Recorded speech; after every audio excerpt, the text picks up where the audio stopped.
Welcome to Happy Talks with Dr. Alice and Donovan. Dr. Alice Fong is a holistic naturopathic doctor and founder of Amor de Soi Wellness.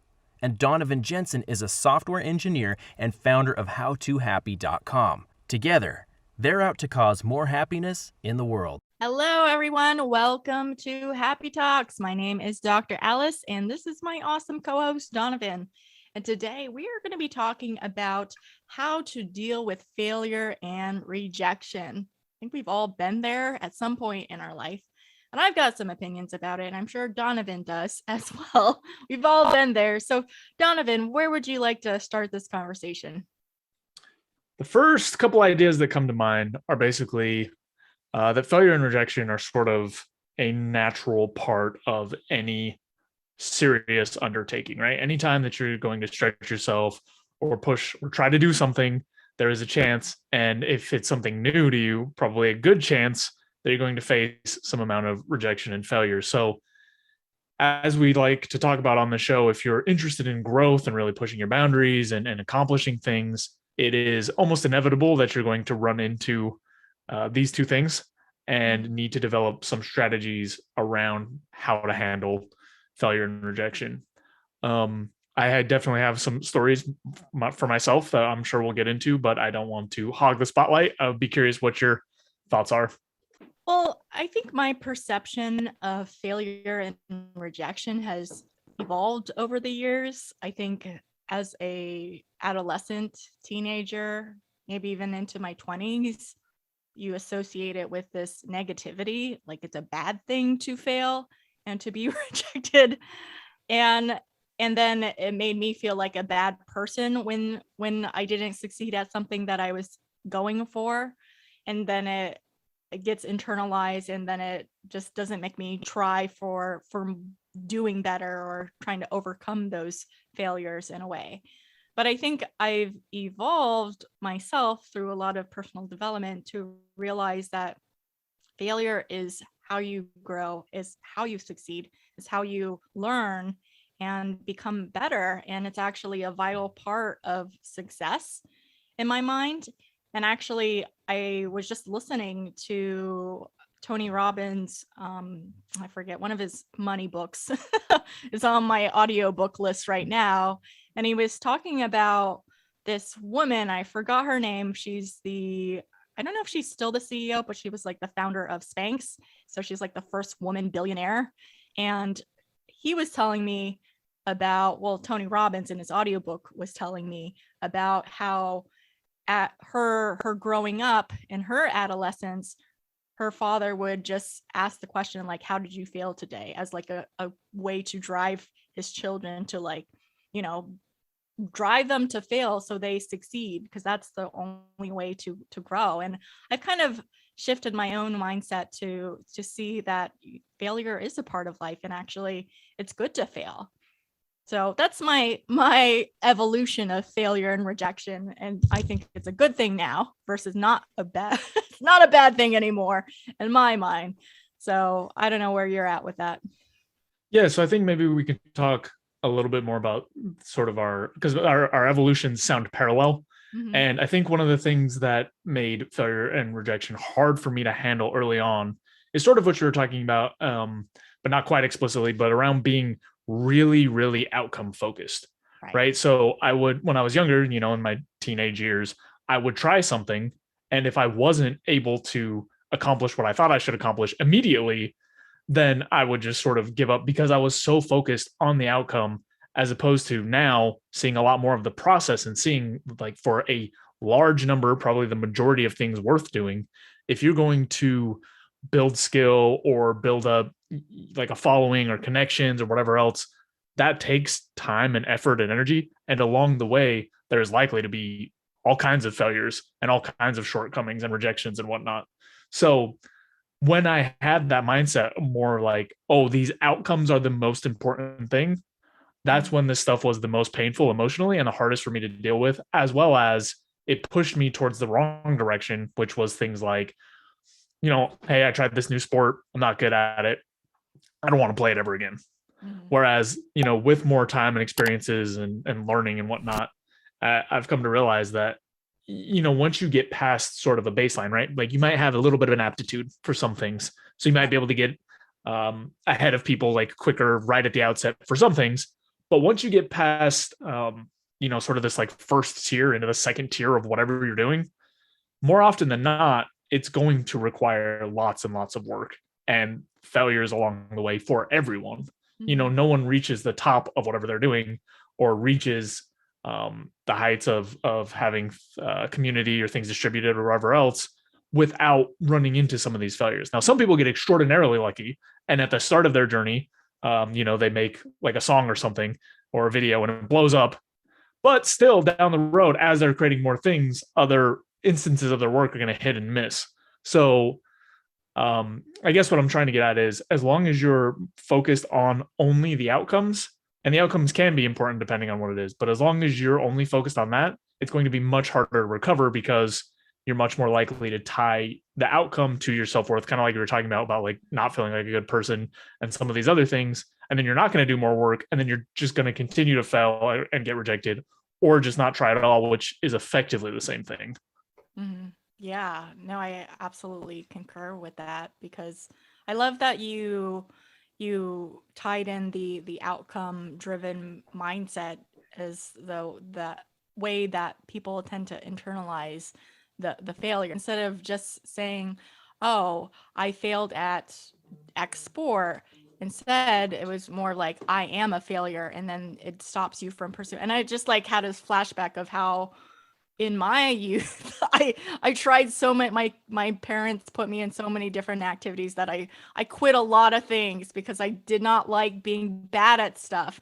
So I quit like guitar, basketball, like all these sports, flute, all these things, because I just hated being bad at things. And I finally settled into swimming because I was decent, and then I definitely got a lot better at it. But I realized that I've given up a lot of things that I could be really great at if I could just be comfortable with sucking at it for a while, and realizing that was part of the process. Like I did piano for a while, and I was okay, not great, but it was something I ended up quitting because it was just like too hard, I guess. Yeah. Yeah, and I do think there is sort of something to be said for where our natural aptitudes allow us to really excel. But I think in the majority of cases, people are giving up or quitting or letting rejection beat them down far before they've reached whatever that limit is. If you've made a good effort for a while and a conscious decision of like, I'm not making the progress that I would like in this area and I would rather pursue something else, that's something totally different from, I tried this a few times, I suck, I'm a bad person, I'm never going to be able to accomplish anything, and sort of being dragged down by that. Another part that I kind of wanted to focus on is this idea around sort of like, you get better at handling rejection and letdown and stuff, but it doesn't ever not hurt, right? Yeah. There's never a time where, and maybe if I practice this another 20 or 30 years, I could get there, but right now it's still not the case. Basically, not living up to the expectations that you have for yourself or what you want to do is going to have some emotional pain associated with it. Right. But the difference in being able to handle it better or not is what you do with that, and sort of the way that you frame it, and how long you sit in it, and if you allow it to stop you in your tracks.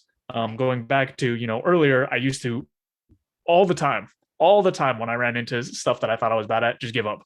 Right. And now it's more of a weighed decision around like, okay, so I went up for this promotion, I didn't get it. Let's look at the factors involved in that. And do I want to keep pushing for this? Right. What other resources can I tap to sort of make this happen? For most, I would say, things that fall in the failure and rejection bucket, they're not one-off instances. Sometimes it is, right? Sometimes you genuinely only have one opportunity. But for the most part, like something like a promotion or a job interview or asking a person out, maybe you lost your chance for that individual, but not in general to date people. Right. Most of these activities, you have multiple attempts that you can make to sort of grow your skills and stuff. Yeah, definitely. I think now I've come to learn that yeah, if it doesn't work out, if I suck at it, if I fail at something, if I get rejected, that instead of just beating myself up about it, I take a moment to think about, okay, well, whatever I did obviously didn't work. What can I do differently next time to maybe have it work? And who knows if it's going to work again, or maybe I'll get rejected again, or maybe I'll fail at that thing again. But at least I tried something different instead of just attempting the same thing over and over again, expecting a different result and not really getting a different result. That's a whole different story, but it's more about like, oh, this is an opportunity to grow and learn. What can I gain from that experience to tick into my next attempt if I'm going to, because I'm going to attempt it again, definitely. Yeah. if it's important enough to me, that's also important. Yeah, the other piece too, I think, is as you get more experience, you get more skill, so you're more likely to exceed, but you also get more comfortable with the idea of there being gaps between where you are and where you want to be. You know, when you don't try things very often and you don't have failure or rejection show up in your life very often, then the instances that it does happen can really crush you or be really difficult to sort of resolve. Whereas if you're constantly sort of pushing those edges and boundaries, and you know, maybe you don't fail or put enough on the line that you're going to lose all your money in your house and everything you have, but you know, you find those little ways to sort of introduce points of failure and sort of develop a mindset around owning up to it and looking for places to improve, then you really get the ability to sort of push for whatever you want. Doesn't guarantee you're going to get it, but again, you know, it's the common saying of like, if you don't try at all, then you definitely don't get it. Right. Then I think that's honestly the biggest failure, is just not even trying or going for it, like making an attempt. I'd rather try and fail than to never try again at all. Because it's like, you know, let's say if you wanted to ask out someone, but you never asked them out, then you are 100% not going to date that person. But if you did ask that person out, you know, there's a chance, there's a possibility that person may or may not say yes or no. They could absolutely say no. That's a possibility, but it's a no if you don't ask too. So it's like, why not give yourself a shot and ask? And yes, it could emotionally hurt and be difficult, but you know, you develop a thick skin and you start to realize that, you know, if they say no, maybe that's not the person for me. It's I have an opportunity to find a better fit for me, kind of a thing. Yeah, and you'll find, or at least I've found, as more and more time passes, as you age up and you have opportunities come and go that you are not brave enough to undertake because of the emotional risk, Right. the regret around some of those decisions. And of course, you can do work around like, well, no, I'm living my best life and I made the right choices and whatnot. But, you know, some of the regret around the things that you don't do, and there's studies for this, that sticks with you much longer than any instances of failure or whatnot either. So by not doing it, not only do you guarantee you don't get, you know, whatever outcome you're looking for, there's also a chance, depending on how important it is or feels to you or seems or whatever else, that it's going to stick with you indefinitely as something that you wish you would have done. So that's just another reason to sort of try to push yourself through this and get more used to this feeling. Another angle that I kind of want to open up is I feel like a lot of times people look at success and failure relative to other people, right? So you go to your karate class or your cooking class or whatever, and someone else there is just absolutely crushing it. Or you go play a sport and just like you're the worst person there, you don't really know how to play, whatever else. A lot of times when we're looking at failure, at least from what I hear from other people and what I've experienced, is sort of this comparison without factoring in the entire journey of the other person. So I'll give you a personal example, right? The only way that I was able to break into the software industry and stay sane, because I felt so far behind all the time, was recognizing anyone that's here at this job, or, you know, the vast majority of these people have already studied this for 4 years, right? Most of these people have a bachelor's degree. Most of these people have spent 4 years learning sort of this material. And the reason they know it so much better than I do is not necessarily because they're smarter than me or better than me. And they might be, but that's not necessarily the reason, right? It's not a level playing field. I haven't put in those extra 4 years or whatever the timeline is to be at that level or to see where I am relative to everyone else. And shifting my mindset that way for several things really helped me a lot to be more comfortable with failure and rejection in other realms as well. Mm-hmm. Yeah, I like that you use that kind of frame of reference, because I think of that when, going back to I know we might have talked about this in previous episodes, but I see these like super, super strong women, because I do CrossFit, who can like lift so much more than me. And I'm like, oh my God, I'm just like in awe of how strong they are and what they're capable of. But I just have to remind myself, even though I've been doing it for a number of years myself, and I'm actually considerably strong, I'm not at the bottom of the pack as far as lifting goes. I'm like usually, middle to maybe slightly under the top. But cardio, I'm like still way at the bottom. It just is like ranges. But I realize and recognize that they've been doing it a lot longer than me. They have a lot more training and experience and have had time to build it. And I can't expect to like jump up my lifting 50 pounds like magically one day. It takes time and it takes progression. And in the same vein, I've realized that I have had a significant amount of growth and gains. And from 2021, my coach like posts the like who had the most attendance for 2021 and who had the most PRs, like personal records.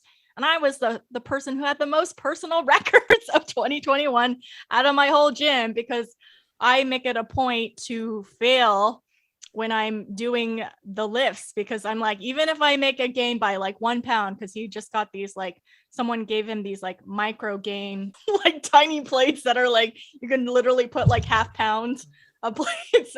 Before it was just like the smallest weights were 2.5. So you'd have to increase by 5 pounds, which is a lot sometimes. So sometimes I'll just go up by 1 or 2 pounds. So it's still like get a PR. And I'm like, hey, micro gains is still a gain. So I'll take it. And, I like finding my upper limit of, okay, I want to know when I fail. I actually want to know what that limit is and go for it. Not like to hurt myself is not the goal. I'm trying to see what my past record was. So it's like, okay, let's see if I can get like 5 more pounds or 2 more pounds from that, if it's possible. And if I can, like, let's go for 2 more pounds or whatever it might take. And it knows what my limit is. And I like to know where my limit is, so I know what to go for next and continue to improve over time and gradually. So in some aspects, I like failing, which is a very different perspective than I think a lot of people. Yeah, I think that is a perfect example to illustrate all kinds of different things. Mm-hmm. So one of the points that I wanted to touch on was sort of this idea around, you're feeling comfortable with where you're at for the strength stuff, but for the cardio stuff, it's not necessarily your forte. And I think that's a good. It's terrible after.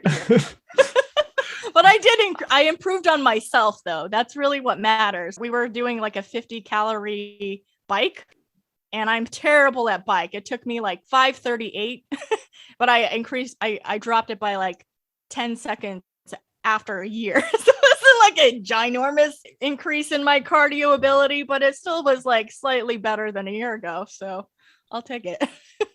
Well, that leads right into the second part that I wanted to unpack, which is, it's kind of a cliche, but this idea of you should be competing against yourself only.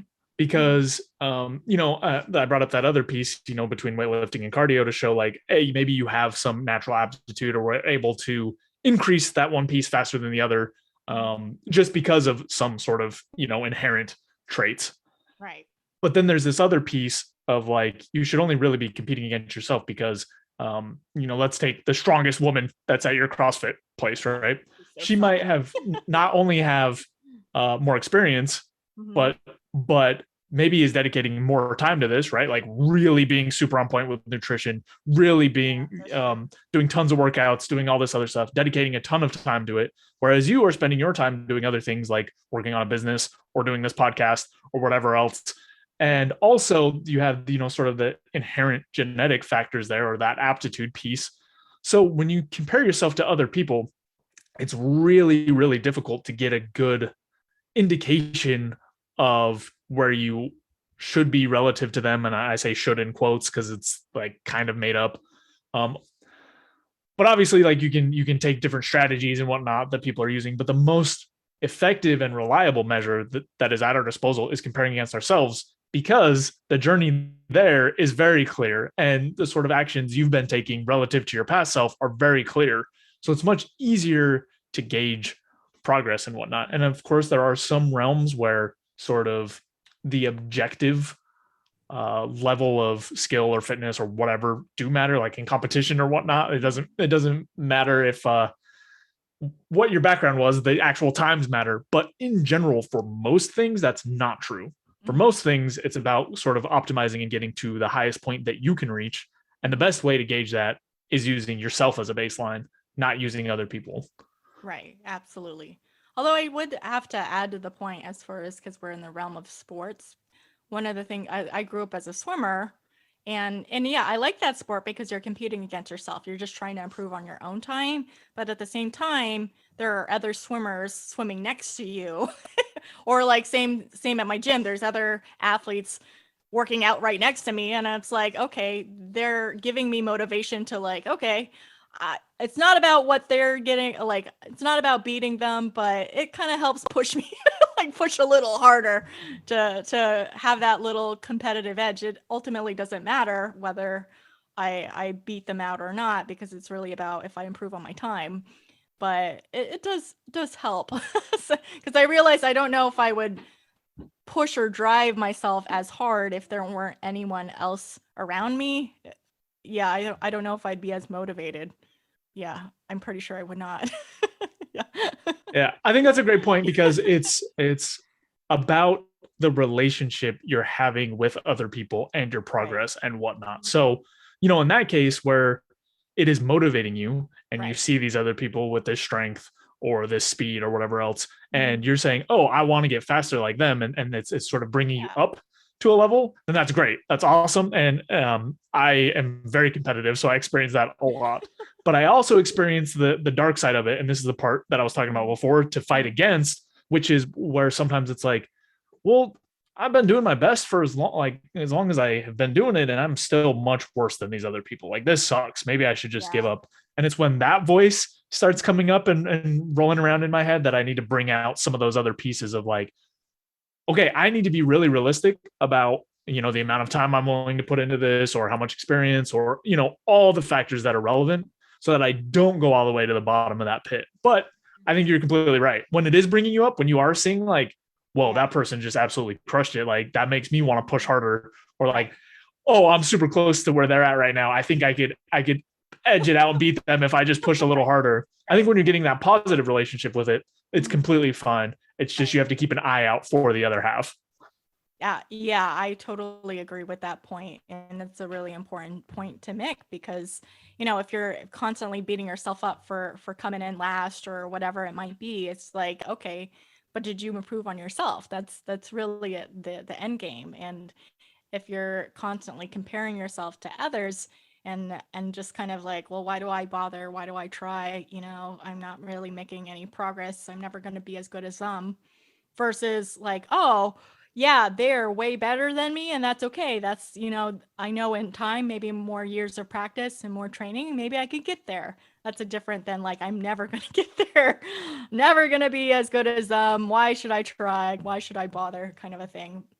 And I'm thankful for my athletic experiences, that I've never felt like other people like on my team or from other teams made me feel bad if like they beat me or anything. It wasn't like, ha ha ha, so you suck thing. It was just like, even though it's like nice to have the like person swimming next to you, it's like at the end of the day, we're still cheering each other on. We still both want to like do our best and to like outperform ourselves in the end. And so it's like a supportive environment. And I'm thankful for that, because I know some sports could be a little more cutthroat than others, but I'm thankful to have the experience where, even though I'm sucking at like when we're doing cardio at the gym and I'm usually coming in last, like breathing like I'm dying, they're still cheering me on.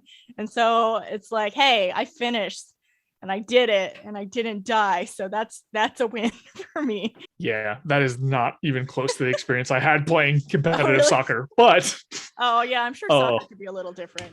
Yeah. Yeah, and it may also be, I don't know how different it is, but it may be men's versus women's too. But it was definitely all of what you were talking about. Just other teams, just cutthroat. Sometimes own teams turning on each other. Sometimes my own team would be yelling at other players on the team. But in general, and I think it's interesting because those sorts of examples, like the really competitive stuff or stuff that feels really competitive when you're young, is often what gets ingrained in people's head somehow. But once you move past that, and not just for sports, but for a lot of things, right? Like a lot of things are more competitive, or at least in my experience, were more competitive when I was younger, or had a more competitive tint to them, right? Like, oh, I need to compete to try to get into this college, or compete to get this scholarship, or compete to win, this sporting event or whatever else. And it felt much more cutthroat, and it burned into my brain some of these ideas that are far less useful now that I'm an adult. And very, very few things are that competitive. And even the ones that are, I've now learned, it's not worth sort of adopting a cutthroat mentality, because it is all potentially linked together. By that, I mean, when I used to like play sports, right? And if someone on the other team was mean to me, or I was mean to them, it didn't really matter. We're in different cities. I'm never going to go to that city and see that random kid ever again. Yeah. It's not going to happen. But as an adult, like looking for a job or interviewing someone for a job, there's always a chance, not with me because I move every couple months, but in general, that you're going to run into that person again, especially if you're in the same industry or in the same sort of realms or whatever. And if you treat them poorly and you use this other sort of competitive mindset, that's not going to serve you well. Anyway, I feel like I've gotten off topic a bit. No, it is important to kind of, have like a good sportsmanship in a way. I actually just thought of some random YouTube video I watched recently of like friends who are friends in real life after like co-starring in a movie together. And one of them was Leonardo DiCaprio and Tobey Maguire. Apparently they've known each other since way before doing The Great Gatsby. Like from back in the day, they used to like go for the same auditions a lot of the time, the same roles. But instead of hating each other, because they would just end up at the same types of auditions all the time, they just developed a friendship. And I was like, oh, that's sweet and nice. And maybe that friendship, you can like learn from each other and grow together. And, when either of you gets a role, then to cheer that other person on. I think that's encouraging, because it's like, at the end of the day, they chose who they chose, and maybe it wasn't you, but maybe the right path will find your way eventually, or you'll grow and learn from that. So you can't win them all, but you can just keep trying. It's kind of a thing. Yeah, I think that actually unlocks the way that I pull this thread back in. I think that's where you're going with that. Which is, well, it goes down to sort of this idea of like a scarcity mindset, right? When you're in this scarcity mindset, then you feel like whenever you fail or get rejected, that it's over. Right. And I think what you were just talking about is a really good example, because, if you have two people who are competing for the same sorts of things, right, in a scarcity mindset, they're going to be like clawing at each other's throats to try to win, to try to get the limited set of opportunities. Right. But when you believe or know that there are plentiful opportunities, then you can adopt a much more cooperative strategy and be supportive and whatnot. And the way that life generally works for the vast majority of things once you're an adult is there are multiple opportunities for all kinds of things. Now you might lose, the specific thing, right? You might not get that exact role, or you might not be able to buy that exact house, but the world is big enough that you're going to be able to find something that roughly sits in the same set of opportunity or has the same value to you.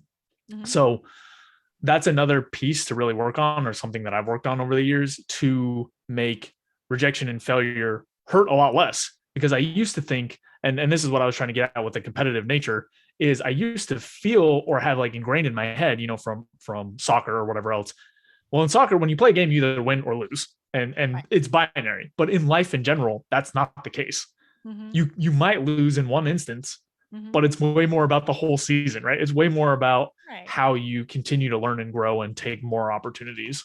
Yeah, absolutely. It's like, if you were to be playing baseball, not that I were ever maybe in high school, but it's like you can't expect every time you're up to bat to like hit a home run. That's just very unrealistic, and it's not going to happen. If that's your expectation, you're going to be greatly disappointed with most of the game. But it can happen once in a while, and I think it kind of circles back to your original point about not being attached to outcomes, because when you're attached to outcomes, that kind of leads to the losing your self-worth and your value and attaching your value to that, and then just kind of beating yourself up about that. And that can be a vicious cycle, but more about doing your best and focusing on, okay, I did my best, and I didn't win this round, but there's next time, there's going to be another time to try again, and I'll keep going and keep persisting. And that's in itself, if you continue to persist and keep trying even after getting rejected or failing once, twice, 100 times, then I think that's still winning in my mind. That's a success in itself, because you are persevering in the face of rejection. And I think that's pretty awesome, because that takes something. It's not easy. And so I think that's a win in itself. Yeah, there's, like we talked about earlier, there's definitely that emotional piece that's still going to hit you no matter how much work Right. you do around this, that you have to figure out ways to sort of manage or deal with. And maybe that's one thing that we could unpack a little bit more, is some of the strategies that we've used to deal with rejection and failure.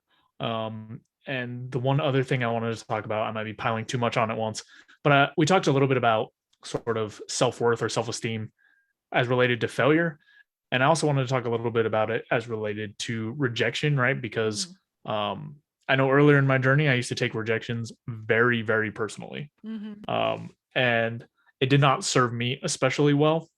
So I'd be curious what your experience has been around rejection and sort of taking things personally.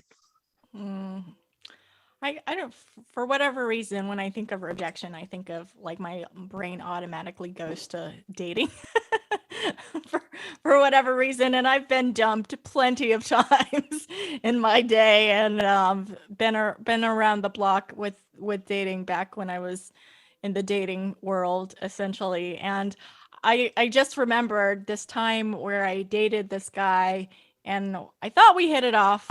We kissed at the end of our first date. We made plans for a second date, and then like before we were about to like go on our second date, and I think it was like the day before, he's like, you know what, I don't think this is gonna work out, so I'm gonna cancel. Then there was like no explanation. It was just like a text, and that was it. And just like, cancel the second date, it's not gonna happen. And I remember spiraling in my brain about like, did I do something wrong? Was it something I said? Was it how I looked? Was it, should I not have texted that? Should I have texted more? Being probably like that crazy girl that's like, well, can you please give me a reason why? And then he just ghosts me, just like would not give me anything, just blank wall, not getting any answers. And that was making me more frustrated and more like spiraling in my head. And then ultimately I had to take a step back and realize, like, do I really want to be with someone who is not going to be able to articulate clearly, just say like, oh, I don't feel the chemistry, I don't think it's going to be a good fit. Like, if they can actually be authentic enough to say it versus just like completely ghost me. And no, not really. Someone who's not going to communicate that's not someone I want to be with. And so that kind of helped me let go of the attachment of, I was like obsessing about like, what did I do? And putting more about, what do I want in a partner? And that kind of helped me detach from, I don't really want to be with someone like that. So whatever his reason, it could be like a Seinfeld episode, like my ears were too big or something ridiculous like that. And it's like, I don't want to be with that. It's probably maybe something ridiculous like that. So that helped me not take it as personally when I took the focus off of like what I did wrong versus like, who do I want to be with? So that was one approach. Yeah, no, I think that's one of the ones that I've also found useful as well, which is in some circumstances, what comes to top of mind for me is job search, where I had a Mm, few jobs where I had an interview, seemed like it went well, and mhm. then, tried to get feedback or whatever else, and it was just radio silence. And Right. then, same sort of thing, different context, but just like, I don't Mhm. know what I did wrong, or if they're going to contact me again, or what's going on. And then at a certain point, I was able to sort of rationalize it as like, I don't want to work for a company that can't even respond to people that they've given an interview. Like if Mhm. you can't, Yeah. you can't even say no, we don't want to hire you. Then this is not the type of company I want to Right. be at. Right. Add another example that is more in the dating realm, and it was Mhm. kind of similar to what you were saying. Things went well. We had plans for a second one, and then I just didn't hear anything back, and I sort of spiraled down in the same way that you were talking about. Of like, oh, did I do something wrong? Was I too forward? Like, was this Yeah. weird, or like what happened? Mhm. Anyway, so after I don't know, maybe a month or something, it must have been shorter than that. Anyway, I sent a text just saying like, hey, I just wanted to like let you know that I had a good time. I'm not really sure what happened. It's totally okay. I just hope that I didn't, cause some sort of undue stress on you or something that like you look back on and really regretted. And if that is what happened, then I apologize. Otherwise, I wish Yeah. you well. Like I just wanted Right. to, Yeah. Clear the make air. sure that I Yeah. hadn't overstepped any boundaries or anything. Yeah. Um, and she responded and was like, no, actually, I had a seizure and I've been in the hospital for a while. And Oh, she dang. had sort of a service dog. So, and we didn't really talk about that. So, Mhm. I didn't know, but that Oh. really cracked open for me Mm. sort of this idea of taking rejection personally when it Yeah. may actually have nothing to do with me or anything that's going on. Right. When once I got to hear what the actual story was or what the actual Mhm. situation was, Mhm. it seems very very straightforward. Like, hey, this person is not in a place with their health to really Right. be opening up this like relationship and starting it and exploring it and whatnot. Mhm. And I could have been anyone. I could have been any kind of person, and Right. that would have trumped that. Yeah. And that experience for me really allowed me to look at a lot more situations without taking it personally and just saying Mhm. like I don't have all the information.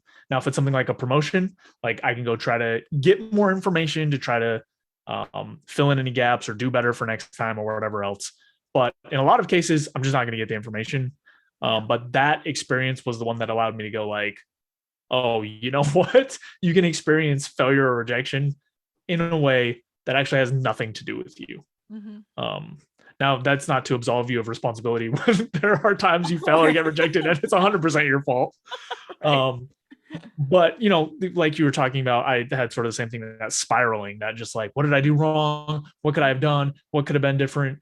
And in a way that wasn't productive, because I've also done that in a much less frantic state of mind, right? Like actually gotten some feedback from an interview or a date or whatever else and gone like, oh, okay, so maybe I have this option, maybe I have this option, instead of just like this spiraling nonsense Mhm. that doesn't lead anywhere.